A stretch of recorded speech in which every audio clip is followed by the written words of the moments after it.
तो समझते हैं क्या कि he said to you which book you did purchase हुआ, तो सेड टू का आस्क्ड हुआ, व्हिच बुक कंजक्शन हो गया, यू डिड परचेज, यू के अनुसार ही हो गया, और डिड मान के चलो कि हैड हो गया, परचेज का परचेज हो गया। तो past indefinite change into past perfect tense. तो कैसे बना, he asked you conjunction which book he had purchased.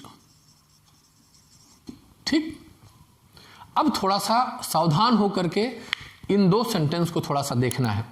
अब जो सेंटेंस मैं बताने चल रहा हूं ये प्रश्नवाचक शब्द तो है, ये भी प्रश्नवाचक शब्द है, लेकिन थोड़ा समझना क्या है कि ये प्रश्नवाचक शब्द ये सब एडवर्ब हैं, ये सब एडवर्ब हैं, और ये क्या है, ये प्रोनाउन है। हु और व्हाट शब्द जो है ये प्रोनाउन है, हु हुज हुम ये प्रोनाउन है। तो इसको किस तरीके से किया जाता है थोड़ा सा समझेंगे तो सेंटेंस बढ़िया समझ में आएगा। यह हु शब्द वैसे बनेगा, पहले समझना है कि जैसे बनता था, कुछ बहुत नया नहीं आएगा, लेकिन थोड़ा सा नयापन आएगा। जैसे कि हम सेड अथवा सेड टू आएगा तो क्या क्या बना देंगे जी, आस्क्ड बना देंगे, कंफर्म हुआ। फिर हु हमारा कंजक्शन हो गया, उसके बाद क्या, उसके बाद हेल्पिंग वर्ब हम लोग हर जगह देख रहे हैं, सहायक्रिया मिलती है, उसके बाद कर्ता मिलता है, तो कर्ता को उठा के पहले कर देते हैं। लेकिन इस सेंटेंस में देखिए क्या सहायक्रिया के बाद कोई कर्ता दिख रहा है, नहीं है। फिर ये क्या है, ये मुख्य क्रिया है, मेन वर्ब है, जो कि प्रेजेंट कंटीन्यूअस टेंस है और उसमें आईएनजी लगा हुआ है मेन वर्ब में। हु इज डिस्टर्बिंग मी, अब क्या होगा, इसके तुरंत बाद हेल्पिंग वर्ब के बाद कर्ता तो नहीं मिल रहा है, कर्ता नहीं मिल रहा है, यही यह बात साबित करता है यह कर्ता के रूप में शब्द रखा हुआ है। जो हम बाद में कर्ता वाले शब्द को पहले ले आते, यही हु ऐसा शब्द है जो अब के समय में यही कंजक्शन भी बनेगा और यही कर्ता का भी रोल प्ले करेगा। तो ये इस समय डबल रोल में आ गया है, इस समय सब्जेक्ट भी है, कर्ता भी है और कंजक्शन भी बना। तो इस अब क्या होगा, तो समझ लो कि हम साधारण वाक्य बना चुके, चूंकि कर्ता को पहले ले आ चुके। तो मान लीजिए ही इज डिस्टर्बिंग मी होता तो ही हम कर्ता ले आ लेते होते, अब इज को हम टेंस चेंज करेंगे तो वाज बन जाएगा, present continuous change to past continuous, me first person pronoun हरि के अनुसार यहां हिम हो जाएगा। तो पूरा सेंटेंस हमारा क्या बनेगा, Hari asked who was disturbing him. ठीक, सेंटेंस ऐसे ही देखना है। अगला वाला ये भी देखते हैं कि व्हाट इज गोइंग ऑन। अब व्हाट के बाद इज हेल्पिंग वर्ब आ गया, व्हाट तो मेरा कंजक्शन हो गया, सेड हमारा आस्क्ड हो गया, और इज गोइंग ऑन, इज के तुरंत बाद कोई कर्ता नहीं आ रहा है, फिर मेन वर्ब में आईएनजी लग गया। इसका मतलब ये भी प्रोनाउन ही है, ये भी बना बनाया सेंटेंस है, ये प्रश्नवाचक भी है, ठीक है, और साधारण के स्वरूप में भी लिखा गया है मान के चलो।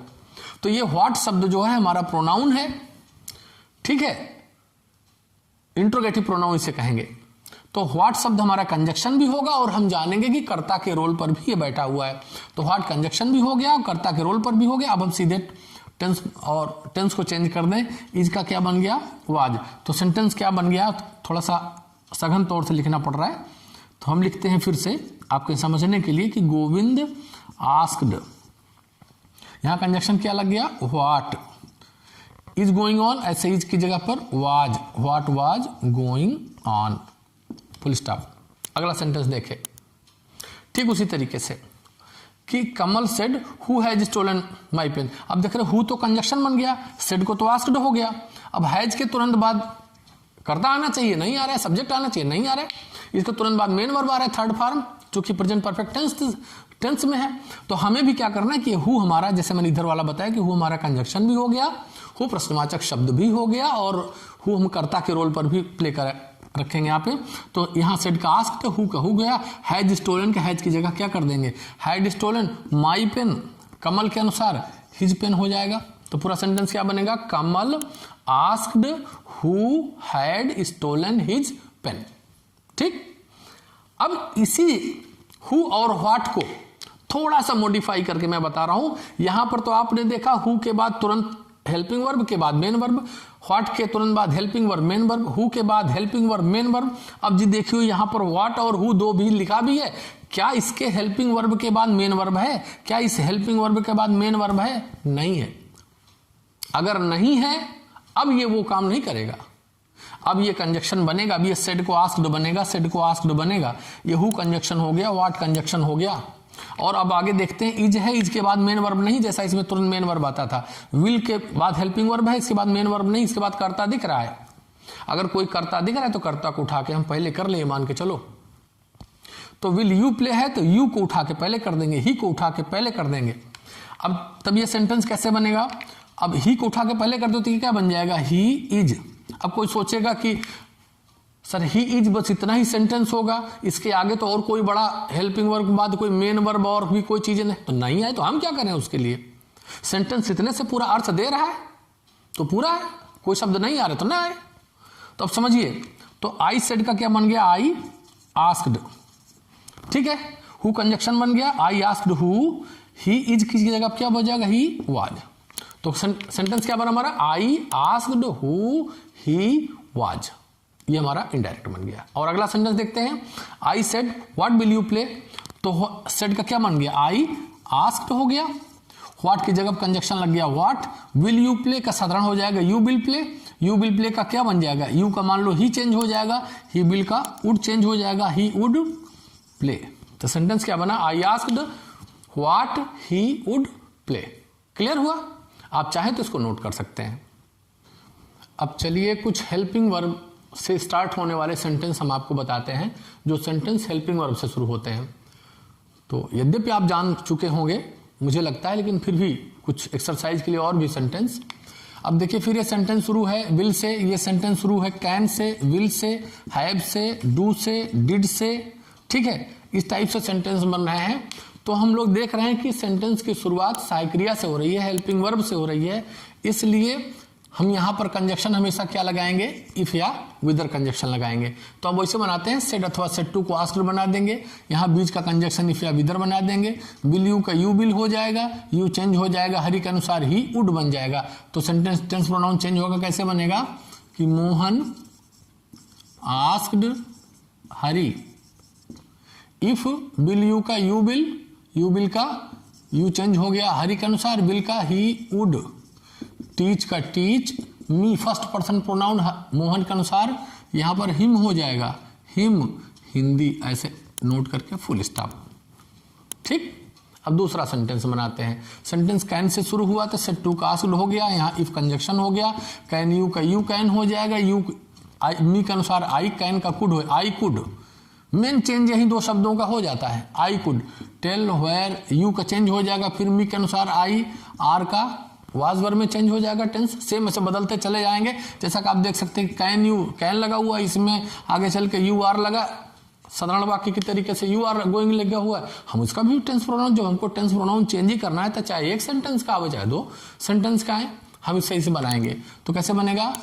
राजेश सेड टू का आस्क्ड मी, यहाँ कंजक्शन इफ लग गया, अब कैन यू का you can, I could, tell का टेल ही हुआ, आई कुड टेल वेयर, इस सेंटेंस के कंजक्शन बना हुआ है, यू का फिर हो गया आई, आर का आई के साथ वाज वर्ब में वाज लग जाएगा, I was going, full stop, ठीक है। अगला सेंटेंस देखें, have you done your work, यहाँ सेड टू का asked, conjunction if, have you का यू हैव हो जाएगा, यू हर के अनुसार शी हो जाएगा, हैव का हैड हो जाएगा। सेंटेंस बनेगा क्या? He asked her, if have you had, तो उसके बाद यहां बन गया सी हैड डन। अब योर्स सेकंड पर्सन का प्रोनाउन है, हर के अनुसार हर वर्क, ये बन गया। अगला sentence, my friend said to me do you study in this school, यहाँ सेड टू का क्या बन जाएगा? आस्क्ड, यहाँ कंजक्शन इफ लग जाएगा, डू यू का you do, sentence you do नहीं होता तो यू बन जाएगा, डू मतलब अगले टेंस में गलत हो जाएगा ना, तो यू की जगह पर सेकंड पर्सन प्रोनाउन, ऑब्जेक्ट मी है, मी के अनुसार आई हो जाएगा, स्टूडाइट, तो बनेगा क्या? My friend asked me if you के अनुसार आई स्टडीड इन दिस का that school, in that school. जो रास्ते में और शब्द आएंगे, दिस का दैट, नाउ का देन, हियर का देयर, ठीक है, इस टाइप से हम उसको चेंज करते रहेंगे, उसमें कोई दिक्कत की बात नहीं। फिर अगला सेंटेंस देखते हैं, did you eat the food. तो यहाँ सेट टू का क्या बन गया, आस्क्ड बन जाएगा, बीच का कंजक्शन इफ या विद लगा देंगे, डिड यू का यू डिड हो जाएगा, टेंस प्रोनाउन चेंज कर देंगे। आगे कैसे बनेगा, तो लता सेट टू का आस्क्ड सुधा, ठीक है, इफ यू डिड का फिर जाए यू सुधा के अनुसार, सी डिड का इस जगह पे यहाँ हाइड हो जाएगा, ईट का हाइड के साथ ईटन लगता है, चूंकि यहाँ डिड के साथ फर्स्ट फॉर्म लगा हुआ है, जब ये साइक्रिया हाइड हो जाएगी तो पास्ट परफेक्ट बदल जाए, पास्ट परफेक्ट में थर्ड फॉर्म लगाते हैं, तो if she had eaten the food, ये हो गया। Next, student said sir may I come in. खैर एक शब्द यहां परेशान कर सकता है भैया आपको, आगे चल के हम इन सबको एक स्पेशल टाइप ऑफ सेंटेंस का एक वो बनाएंगे और उसमें हम आपको सारी चीज बताएंगे, थोड़ा डिफरेंट टाइप या स्पेशल टाइप ऑफ सेंटेंस कुछ ऐसे बना करके एक फॉर्मेट तैयार करेंगे स्पेशल टाइप ऑफ सेंटेंस का, तब उसमें बताएंगे सर मैडम इस टाइप से कैसे चेंज होता है। अभी रफली मैं बता दे रहा हूं कि पहले इस शब्द को मान लो कि नहीं था तो क्या बनता, सेट का आस्क्ड बन जाता, ये साइक्रिया से शुरू है, इफ कंजक्शन लग जाता, मे आई का आई में हो जाता, आई में का ही हो जाता, मे का माइट हो जाता, कमिन बन जाता। अब हम ये बता रहे हैं कि सर शब्द को कैसे कैंसिल करेंगे।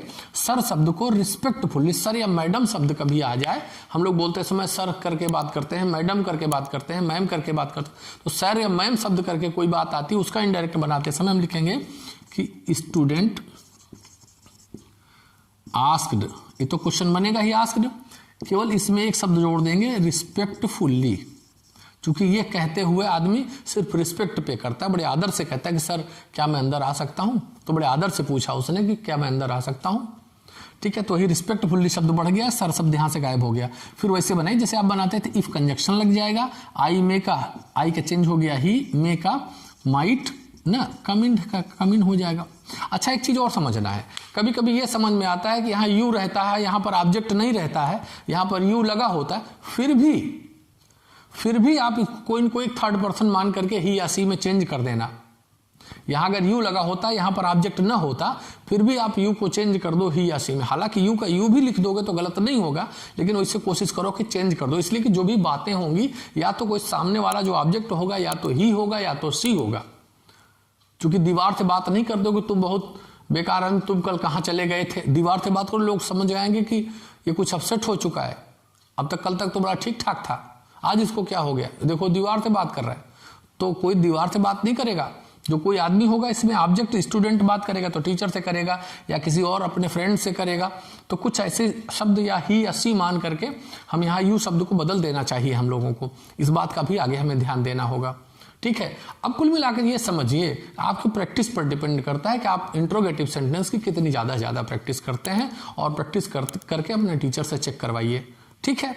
तो इस चीज को आप चाहें तो ये भी नोट कर लें और इसके साथ इसकी प्रैक्टिस करें, ठीक। अगला सेंटेंस अगले उसमें मैं उसको भी बताने चल रहा हूं, ठीक, इसको आप नोट कर लें।